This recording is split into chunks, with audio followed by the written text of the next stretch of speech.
Pounding through the sea, HMAS Brisbane looks like a scene from a Hollywood naval epic. It's images like these which have convinced countless young men to join up seeking excitement and adventure. Joined the Navy because I was young, wanted to see the world, like the big ships, things like that. Is it all it cracked up to be? No, not really.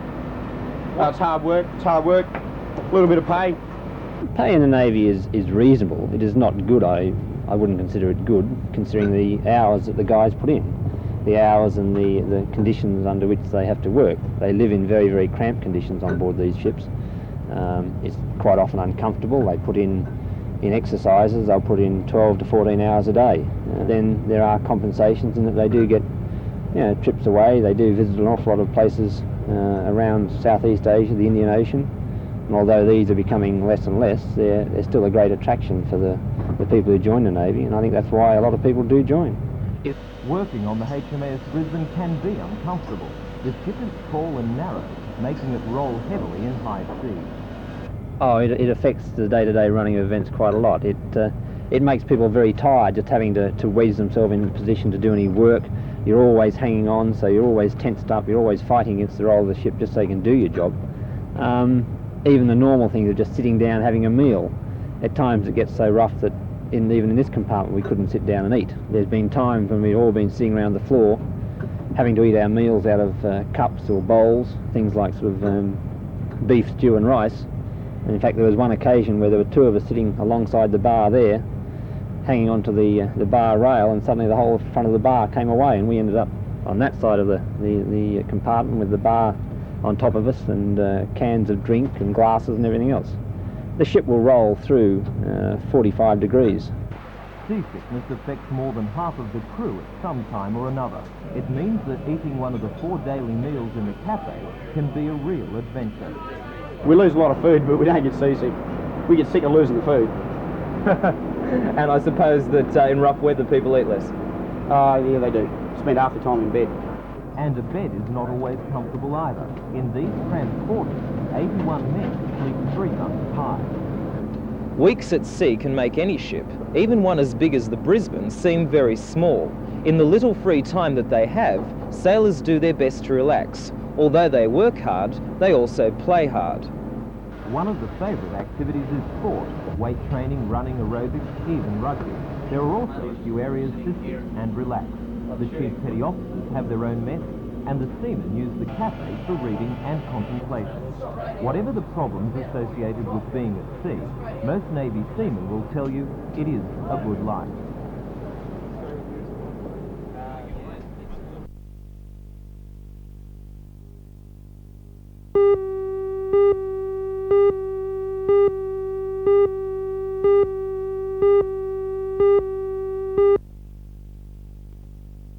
Players on the team are from Newcastle, Lake Macquarie, Raymond Terrace and Muswellbrook. Most of the girls are representative players for Newcastle. Team manager Sue McDonald says she's expecting a high standard of play during the exchange tour of New Zealand. They have experience in representing Newcastle region in the under 13 side, under 15 side and open, and under 17s too. And they recently won the premiership. Yes, the first grade Katara Softball Club won the first grade premiership in Newcastle this season, and we have a few of the players in our side that's going to New Zealand. Why has the exchange been organised? We'd like the girls to have experience playing internationally and gain new friendships and understandings of how you play the game in other countries. Who will the girls be playing in New Zealand? They'll be playing representative players from the North Shore Association in Auckland, and we think they'll gain quite a lot of experience from that. Are you happy to see some good softball? Oh yes, indeed.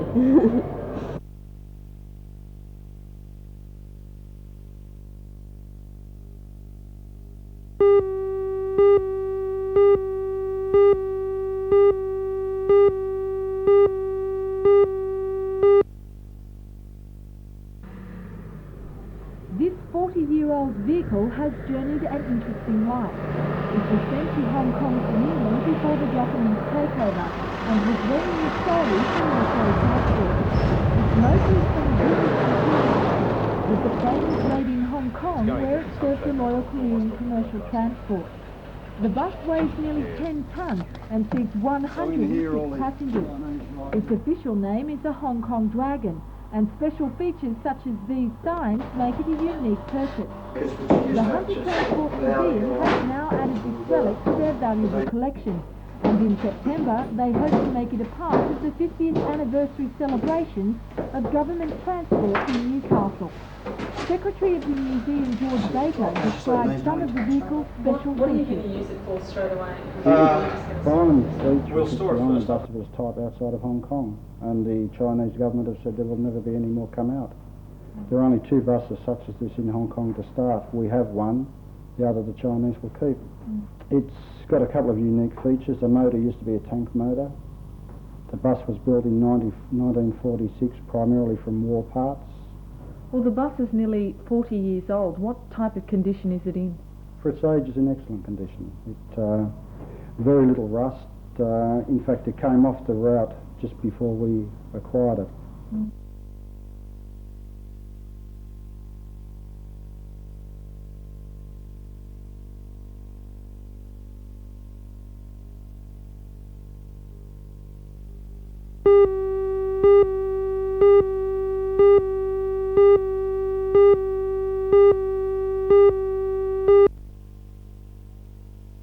Peter Holliday fills the position left vacant by Alderman Jeff Casterfield, the Mayor of Lake Macquarie. The authority is about to look. We will give it our best shot. The Tourist Authority, any questions later, we can answer Bill Noble. Mr Holliday said he would bring to the position of chairman the that's going to be a expertise massive obtained from departure his from involvement in satisfaction. tourism. The authority has got a golden opportunity. It needs constructive people to lead it down the line that it's about to progress along. I don't know whether I'm the right man for the job or not, but I'm going to give it my best shot. Now, the authority has gone through troubled times in recent months with the sacking of the previous manager and the resignation of the previous chairman. Do you think this has left a bad taste in people's mouths? I believe the adverse publicity could have left a fairly nasty taste in some people's mouths, yes, but within the very foreseeable future, they will change their attitude because of the fact that we are now functioning correctly. Before we were just stumbling along, getting absolutely nowhere. The authority's new marketing strategy was also outlined. The major thrust of the campaign is to attract new members. 8 gold sponsors, companies who pledged $1,000 in sponsorship, which is matched dollar for dollar by state government subsidies, received certificates.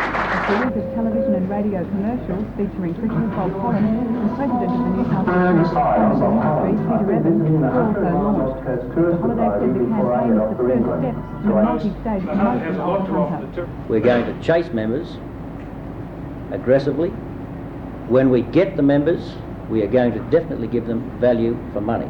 In other words, we are going to perform.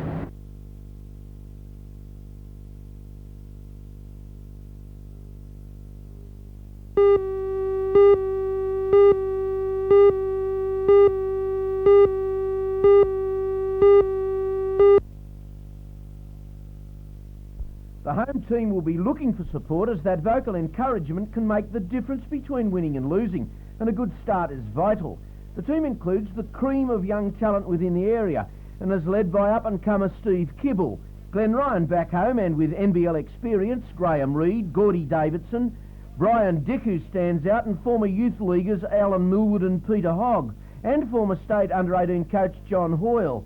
Add to that the Americans Buster Matheny, who starred last year, and newcomer Greg Ireland, and the Hunters could go all the way this year. And the Yanks are personalities, as this banter will prove.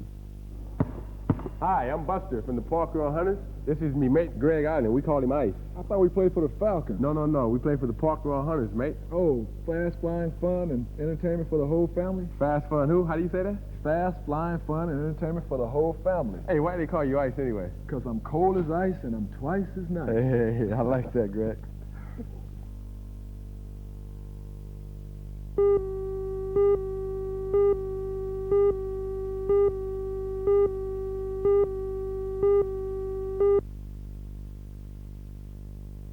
In honouring Professor Rennick for his contribution to Newcastle, the announced He says the government will provide a further $3 for every $5 donated to the foundation from the private sector, up to $150,000 in all. Professor Rennick thanks his friends and colleagues for the cooperation and faith throughout his 30-year involvement with the foundation. He says the future direction of the foundation and his successor will be named on May 23rd. I like extending that sort of option, and I won't...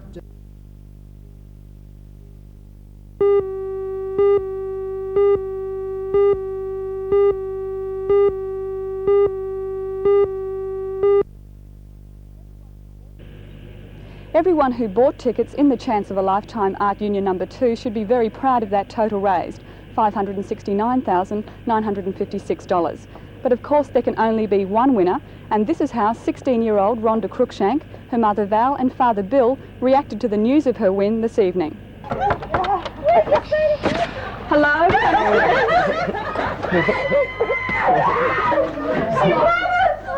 How do you feel? Oh, I didn't. Don't cry. Can Mum come and live with you, Dad? After the initial excitement began to die down, the Cruikshanks left their home at Wall's End to view Rhonda's pride home at Maryland. And then it was outside to admire the swimming pool, landscape garden and spa bar. And as the shock of winning began to wear off, it was time to christen Rhonda's new home. Helen Drew for NBN News.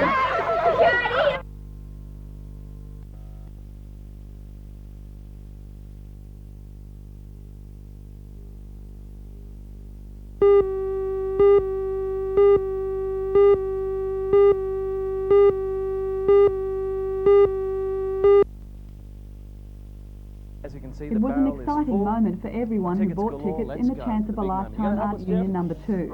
As telethon manager Ricky Blackwell drew the winning ticket, number 75402 from the barrel, a house in Wall's End erupted with joy. 16-year-old Rhonda Cruikshank, a Torres delicatessen worker who was with her parents Dale and Bill, had $129,000 worth of prizes. Oh, how do you feel? Oh, I didn't. Don't cry. Can Mum come and live with you, Dad? Can I live with you? After the initial excitement wore off, the Cruikshanks went to view Rhonda's prize home at Maryland. The neighbours and aunt and uncle helped Rhonda to explore each room, admiring the new Hong Kong that had cooked them out. Bring your bed with. Go on, Joe. They carry each other. No. Then it was outside to view the pool, landscape garden and spa bar. Rhonda, what's the best part about having won the house? Oh, the car. The car. What went through your head when you heard that you'd won? Oh, Mum and Dad, they wanted a new home, so they've got it now. Are you normally lucky? No. I haven't won anything else before. Despite last night's cool temperatures, Rhonda's neighbours then had perfect chickens from their home.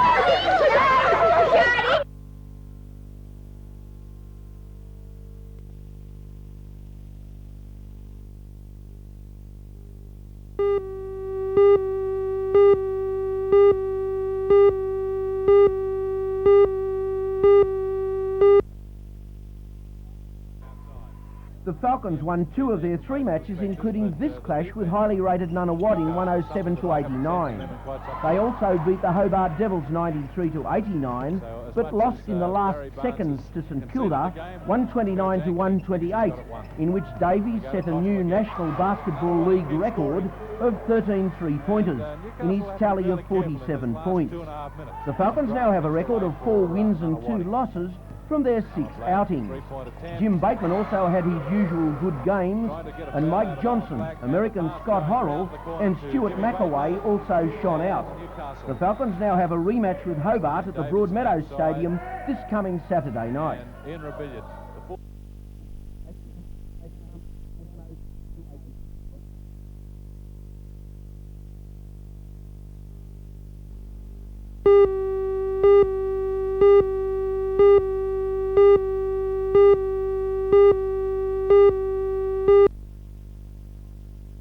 Before the large audience that filled the council chamber was addressed by key guest speakers, the office bearers for the Lake Macquarie Tourist Association were announced for the forthcoming year.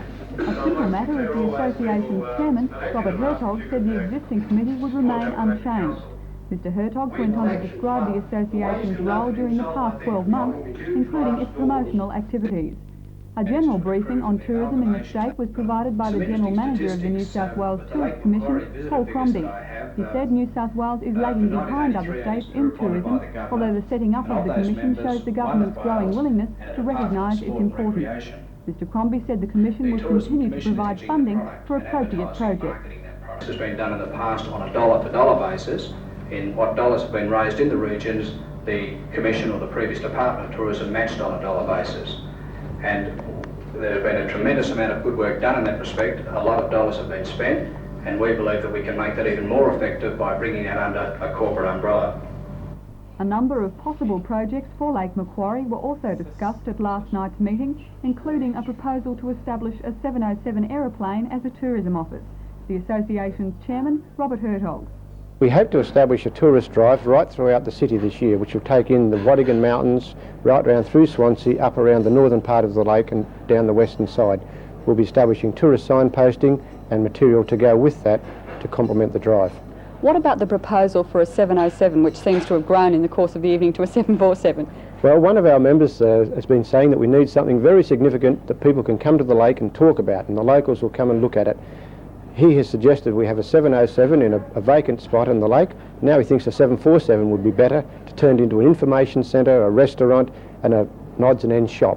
Are you confident of attracting government funding for your projects? Yes, we certainly are. There's a lot of money around for tourism at the moment, and I think Lake Macquarie's well placed to take advantage of that.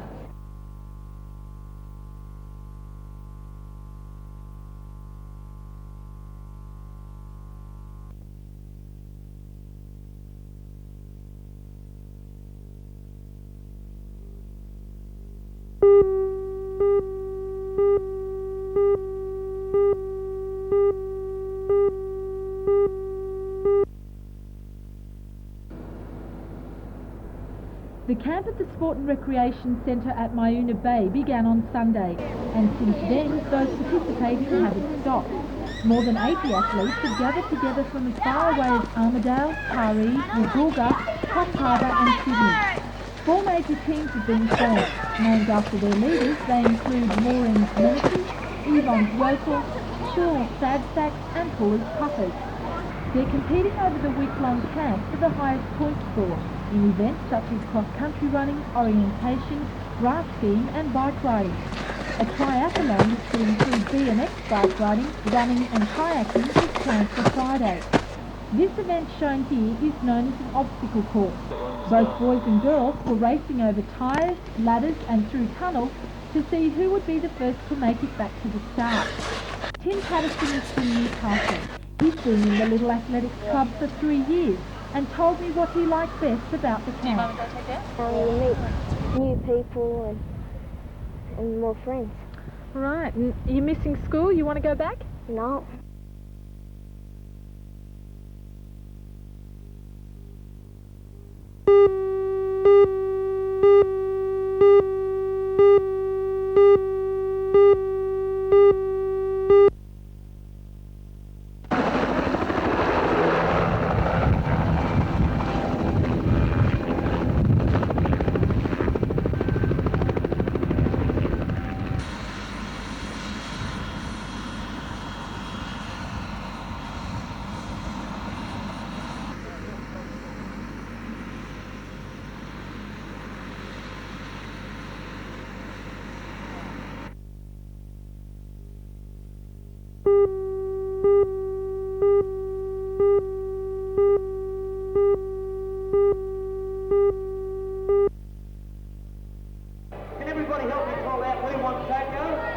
If you're sitting at home with nothing to do today, then why not head out to the Lake Macquarie Shopping Centre for the Captain Kidd Family Fun Show.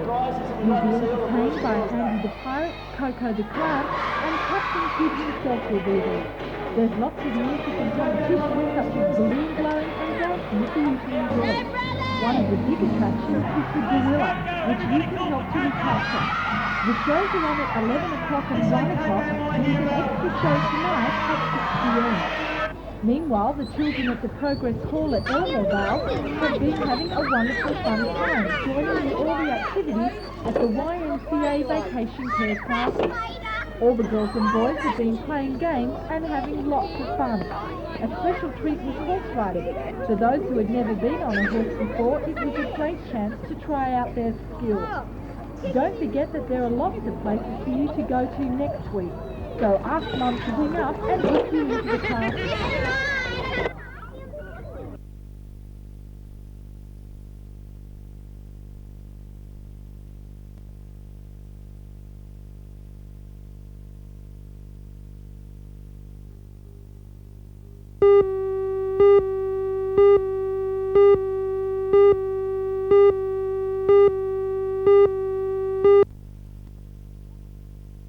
Young Achievers Australia is a non-profit company designed to introduce high school students to companies and corporate structure. 23 students from 8 different Newcastle high schools make up the company YA25, which is sponsored by BHP. They've chosen Fimo Jewellery as the product they will sell. The company has 6 directors in management, finance, manufacturing, marketing and personnel. It also has a company secretary. Every other student has a specific job within the corporate structure. At the end of 28 weeks, the company will be liquidated and any profits or assets distributed among the shareholders. The company's marketing director, Andrew Gee. What do you think of setting up your own company? Well, we all think it's sort of pretty good because it gives everyone a chance to sort of be involved in the company and get an idea about the business world. Like, everyone's got a job to do. And so we've got different sections and everyone's in a different section and involved in different aspects.